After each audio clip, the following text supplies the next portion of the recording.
Person हूँ। Istanbul Turkey की बात करता हूँ।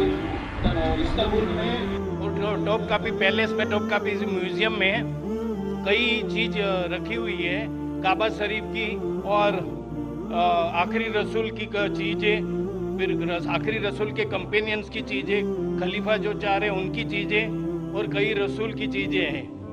तो मूसा अलैहिस्सलाम, इब्राहिम अलैहिस्सलाम, दाऊद अलैहिस्सलाम और याह्या अलैहिस्सलाम का वहाँ चीज़ रखी गई है। तो ये जो मूसा अलैहिस्सलाम की लाठी है, जो असा, और दाऊद अलैहिस्सलाम की जो स्वॉर्ड है, मतलब तलवार, तो क्या रियल है, उनके टाइम का यूज़ किया हुआ है? महेश भाई ने सवाल किया है कि वो तोपटाकी म्यूजियम गए थे इस्तांबुल में, टर्की में, और अल्हम्दुलिल्लाह अल्लाह ने मुझे भी मौका फरमाया। इस साल ही चंद महीने पहले फरवरी मार्च में मैं भी गया था तोपटाकी म्यूजियम में, टर्की में मुझे बुलाया गया था। महेश भाई साहब पूछ रहे कि वहाँ कई चीज़ें हैं अल्लाह के रसूल की, मूसा अलैहिस्सलाम की, और मूसा अलैहिस्सलाम की लाठी है, क्या वो लाठी सही है? Is it original? मैंने भी वो लाठी को देखा। ये सवाल मेरे दिमाग में भी आया, ये सवाल जो आपका है मेरे दिमाग में भी आया, लेकिन जवाब मिला सही है नहीं, कोई फर्क पड़ता नहीं। लाठी सही है या गलत फर्क नहीं पड़ता है, फर्क ये पड़ता है कि अल्लाह ने जो हिदायत दी इस कुरान में वो सही है, वो महफूज है। वो लाठी से दीन जरा भी बदलेगा नहीं। हिस्टोरिकल वैल्यू हो सकती है, उसमें कई चीजें हैं, जैसा आपने कहा खुलफा राशिदीन के, हजरत अबू बकर, हजरत उमर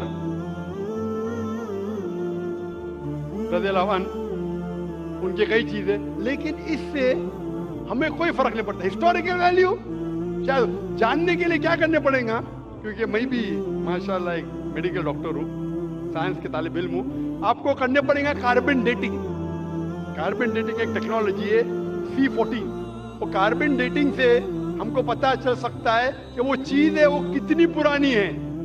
तो अगर हम कार्बन डेटिंग करते हैं उस लाठी पे और फिर पता लगता है कि वो हजारों साल पुरानी है, मूसा अलैहिस्सलाम कितने हजार साल पहले हमें पता ही नहीं, कुरान में इसका जिक्र है। बाइबल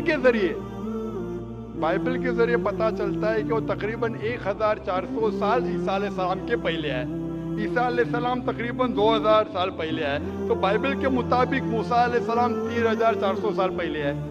लेकिन कुरान में इसका जिक्र ने कौन से दौर में है, और अगर बाइबल का आप हवाला लेंगे तो साइंटिफिकली मैच होती ही नहीं, कभी फ्लड आया कभी इजिप्ट, अनसाइंटिफिक है। तो आपको पहले कार्बन डेटिंग करने पड़ेगा उस लाठी पे, इन लोग इजाजत देंगे क्या नहीं मुझे पता नहीं। उस कार्बन डेटिंग करने के बाद आपको पता चलेगा कितने साल, लेकिन मुझे अभी भी नहीं पता एग्जैक्टली कितने साल पहले मूसा अलैहिस्सलाम है। लेकिन एज ए हिस्टोरिकल रिकॉर्ड कोई करना चाहता कर सकता, लेकिन मुझे एज ए मुस्लिम मेरे ईमान में कोई फर्क नहीं पड़ता है। मूसा अलैहिस्सलाम का जो जिक्र कुरान मजीद में वो सही है, और जो हिदायत जो मूसा अलैहिस्सलाम के जरिए में मिली, अल्लाह ताला जो देता है मूसा अलैहिस्सलाम के जरिए, वो मुझे पता है, उसके ऊपर अमल करना चाहिए। वो लाठी सही है क्या नहीं है, वो खुलफा राशिदीन की चीजें सही है क्या नहीं है, हमें कोई फर्क नहीं पड़ता है, और फर्क नहीं पड़ना चाहिए। हमें देखना चाहिए उनका पैगाम क्या